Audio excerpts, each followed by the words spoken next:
ताड़का के लक्षण पाए जाएंगे। इसलिए कभी प्रमाद नहीं करना चाहिए। माताओं, बहनों, बेटियों, कभी प्रमाद नहीं करना चाहिए।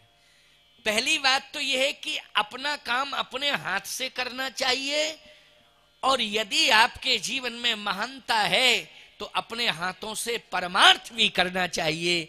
अपने हाथों से जितना ज्यादा से ज्यादा सेवा समाज की आए हुई अतिथि की हो जाए, मेहमानों की हो जाए, कभी कोई उदास होके ना जाए घर से, कभी भूखा ना जाए घर से, आप अपने हाथों से उसे प्रेम से भोजन पवा दें, प्यास लगे पानी पिला दें, तो बोलो घर की कुल की मर्यादा सुरक्षित रहेगी कि नहीं है? यदि आप शिक्षा की क्रांति में कहीं आईएएस भी हैं, हम स्वागत करते हैं, इंजीनियर हैं, डॉक्टर हैं, वैज्ञानिक हैं, तो कम से कम आपको आपके कर्म क्षेत्र में सेवा तो देनी पड़ेगी। कि प्रमाद लाना पड़ेगा, सेवा देनी पड़ेगी। जितनी अच्छी से अच्छी सेवा आपके द्वारा हो जाएगी, उतना ही आपका व्यक्तित्व प्रखर होता जाएगा कि नहीं? उतना ही आपका सम्मान बढ़ता जाएगा, आपकी महिमा बढ़ती जाएगी, और आपके सम्मान के साथ साथ हमारे राष्ट्र का सम्मान बढ़ता जाएगा। इसलिए हम सबको संकल्प लेना चाहिए कि हम प्रमादी जीवन कभी जिए ना। लेकिन ताड़का प्रमाद में रहती थी, दूसरे से सुख पाने की आशा करती थी। जब राम लक्ष्मण को लेके विश्वामित्र जी पहुंच गए, तब कहती है मैं खाऊंगी। सुन ताड़का क्रोध कर धाई, तब खाने के लिए दौड़ी। लेकिन दुरासा ने 2 पुत्रों को जन्म दिया, मारीच को और सुबाहु को। मानी मारीच है दोष। जब जीवन में दुरासा आएगी तो दोष आएगा कि नहीं आएगा? और दोष आएगा तो पीछे से दुख भी आ जाएगा। लेकिन भगवान राम ने बिना फरके बाण से दोष रूपी मारीच को लंका भेज दिया। किसी ने कहा लंका ही क्यों भेजा, बंगाल में क्यों नहीं भेजा? लंका क्यों भेजा? इसलिए कि लंका में दोष ही दोष है। बोलो, लंका के राक्षसों में दोष ही दोष पाया जाता है कि नहीं पाया जाता है? केवल एक विभीषण ऐसा है जिसके जीवन में सद्गुण है। बाकी जितने भी हैं, बोलो ईमानदारी से, सब दुर्गुण ही दुर्गुण है कि नहीं? सब में बोलो है ही है, वो तो कंफर्म है। मां नहीं मातु पिता नहीं देवा, साधुन सन करो आवे सेवा। जिनके यह आचरण भवानी, ओ ते निश्चर समझानहु प्राणी। जिनके है आचरण भवानी, ते निश्चर समझानो प्राणी। वो निशाचर हैं, वही राक्षस हैं जो इस तरह का व्यवहार करते हो। लंका में बोलो ऐसे ही लोग रहते हैं कि नहीं रहते हैं? मान ही मात पिता नहीं देवा, साधुन सन करवावे सेवा। कहूं महेश मान सुधैन खर अजिन साचर भक्षहीन। ये लंका की स्थिति है। इसलिए दोष था तो दोषी रहते हैं। लंका में दोष ही दोष पाया जाता है। इसलिए मारीच रूपी दोष को कहां भेजा? बिना फरका बाण दे के लंका। सुबाहु रूपी दुख का अंत कर दिया। एक लोक पक्ष का उदाहरण दे रहा हूं। दोष जीवन में जिसके भी आ जाएगा, बिना किसी सूचना और निमंत्रण के दुख अपने आप आएगा उसके पास। एक व्यक्ति जैसे मेरे पास आया, उसने कहा महाराज जी मैं बहुत परेशान हूं। मैंने कहा परेशान तू क्यों है? कहे महाराज एक बहुत बड़ी बीमारी है और वह बीमारी के कारण मैं जिंदगी मौत की लड़ाई लड़ रहा हूं। मैंने कहा कैंसर है क्या? बोले कैंसर वेंसर नहीं है।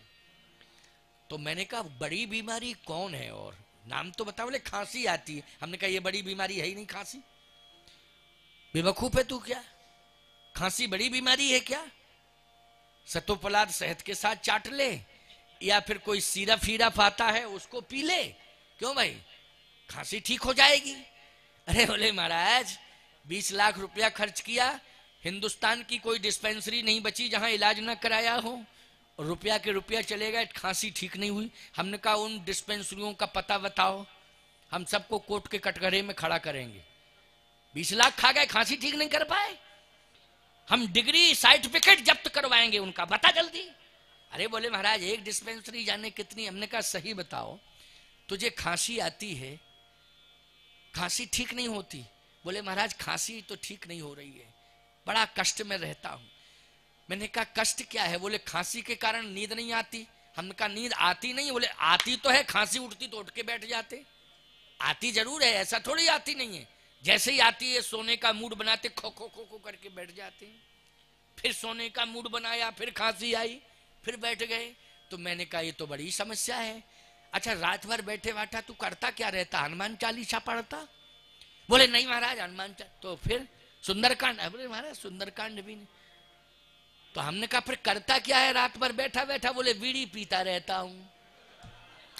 बोलो भाई, बीड़ी पीने वाला दोस्त जब जिंदगी से दूर नहीं होगा, खांसी वाले दुख का अंत हो सकता है? बोलो, इसमें ना औषधि की गलती है ना डॉक्टरों की गलती है। गलती किसकी है? स्वयं की गलती है, क्योंकि तेरे जीवन में बीड़ी और सिगरेट पीने वाला दोष है, इसलिए खांसी रूपी दुख का अंत होने वाला नहीं। और जिस दिन सिगरेट और बीड़ी वाला दोष तू अपने जीवन से दूर कर देगा, किसी डॉक्टर के पास नहीं जाना पड़ेगा, परहेज करते ही खांसी सदा सदा के लिए चली जाएगी प्यारे। बस यही एक सरल तरीका उपाय, बोलो है कि नहीं? तो मैं कहना ये चाहता हूं, ध्यान से सुनना, समझने की कोशिश करना। मारीच रूपी दोष को जब दूर किया तो सुबाहु रूपी दुख का अंत हो गया। अच्छा, जब सुबाहु रूपी दुख का अंत हुआ प्यारे, विश्वामित्र जी का यज्ञ सफल हो गया। बोलो हो गया कि नहीं हो गया? यही राक्षस परेशान कर रहे थे, दोष। और दोष जब तक जीवन में रहेगा सफलता मिल नहीं सकती, मैं गारंटी से कह रहा हूं। और दोष को दूर करोगे तो सफलता ही सफलता है। विश्वामित्र जी का यज्ञ तब सफल हुआ जब मारीच रूपी दोष राम जी ने दूर कर दिया। अच्छा, जीवात्मा के जीवन में दोष आवे तो महात्मा उपदेश से दूर करे, लेकिन महात्मा के जीवन में दोष आवे तो याद रखना, जीवात्मा के जीवन में दोष आता है तो उसे महात्मा दूर करता है, और महात्मा के जीवन में दोष आए तो उसे परमात्मा दूर करता है। इसलिए विश्वामित्र जी के जीवन में जो मारीच रूपी दोष था उसको किसने दूर किया? बोलो, परमात्मा ने दूर किया।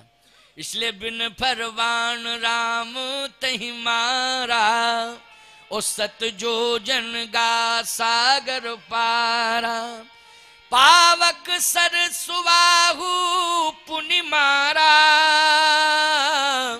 ओ अनुज निशाचर कटक संहारा। यज्ञ पूर्ण हो गया। जैसे यज्ञ पूर्ण हुआ, अब भगवान राम बोले गुरुदेव पहले ये बताओ आपका यज्ञ पूर्ण हो गया? बोले हाँ हो गया। राम जी बोले हमारा यज्ञ पूर्ण कराओ, हमारा यज्ञ पूर्ण कराओ। विश्वामित्र जी बोले अभी अभी तो यज्ञ हुआ पूरा, अब तुम अपने यज्ञ की चर्चा करोगे तो लोग यही कहेंगे गुरु चेला ने जग्गई का धंधा बना लिया क्या? अभी अभी गुरु का यज्ञ पूरा हुआ, अब चेला का यज्ञ शुरू हो गया। भगवान राम बोले गुरुदेव आपका यज्ञ तो 2-4 साल बाद भी होता तो कोई दिक्कत नहीं थी, लेकिन हमारा यज्ञ अगर 2-4 साल लेट हो गया तो यज्ञ ही नहीं हो पाएगा फिर। अरे तुम्हारा कौन सा यज्ञ है? भगवान राम बोले धनुष यज्ञ। क्यों भाई? विवाह की एक उम्र होती है कि नहीं होती? उम्र निकलने के बाद तुम भले ही राष्ट्रपति बन जाओ, बोलो भाई, प्रधानमंत्री बन जाओ, राष्ट्रपति बन जाओ, बोलो उम्र निकल जाएगी, कोई विवाह करेगा? बोलो, विवाह तो नहीं करेगा। वो बात अलग है कि वैभव को देख करके आप कुछ भी डिसीजन ले लें, या कोई ऊंचे पद पर बैठा कुछ भी निर्णय ले ले, लेकिन मर्यादा के विरुद्ध डिसीजन होगा कि नहीं होगा? बोलो, मर्यादा के विरुद्ध डिसीजन होगा, वो उसमें समाज जो है धिक्कारेगा। इसलिए विवाह का संबंध अवस्था से है, प्रधान रूप से अवस्था से है, व्यवस्था से कम है, अवस्था से ज्यादा है। बोलो है कि नहीं? अवस्था का ताल, भाई व्यवस्था बहुत अच्छी हो, कितनी बढ़िया, बोले 500 एकड़ जमीन और 5 करोड़ फिक्स डिपॉजिट है, इतना बढ़िया लड़का है। अरे बोले लड़का नहीं है तो 80 साल का बूढ़ा। तो बोलो भाई, कोई बाप तैयार होगा 80 साल के बूढ़ा के साथ अपनी बेटी की शादी करने के लिए? 500 एकड़ जमीन भाड़ में जाए, 5 करोड़ भाड़ में जाए, क्यों भाई, ऐसा थोड़ी होगा कि हम 18 साल की बेटी का संबंध जो है 80 साल के बूढ़े के साथ करें। नहीं नहीं, ये नहीं हो सकता है। क्यों भाई, स्वीकार ही नहीं किया जाएगा। तो भगवान राम ने कहा मेरा यज्ञ है धनुष यज्ञ, आपका होमात्मक यज्ञ और मेरा धनुष यज्ञ है। विश्वामित्र जी ने कहा अच्छा अच्छा धनुष यज्ञ है। धनुष यज्ञ सुन रग कुल ना था। अब तो राम जी ने प्रमोशन कर दिया विश्वामित्र जी का। हरस चले मुनि बर के साथ। अभी यज्ञ कर रहे थे तब मुनि, और अब धनुष यज्ञ के लिए चले तो मुनि बर हो गए। बोलो प्रमोशन हुआ कि नहीं हुआ? हरस चले मुनि बर के साथ। मुनि बर बनाने में धनुष यज्ञ ही आगे आया कि नहीं आया?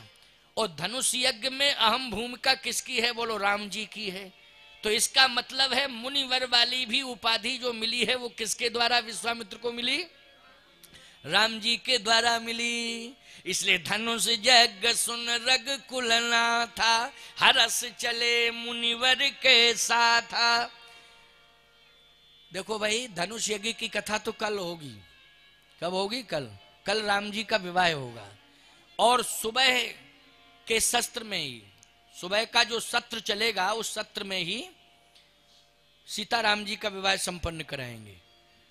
क्योंकि रात्रि में हमें जो दूसरा सत्र होगा, सायंकालीन सत्र चलेगा और रात्रि हो ही जाती है। देखो रात्रि तो हो गए, सायंकालीन 5 बजे से लेकर 8:30 बजे तक का क्रम है। आज तो मैं 5 बजे तैयार हो गया था।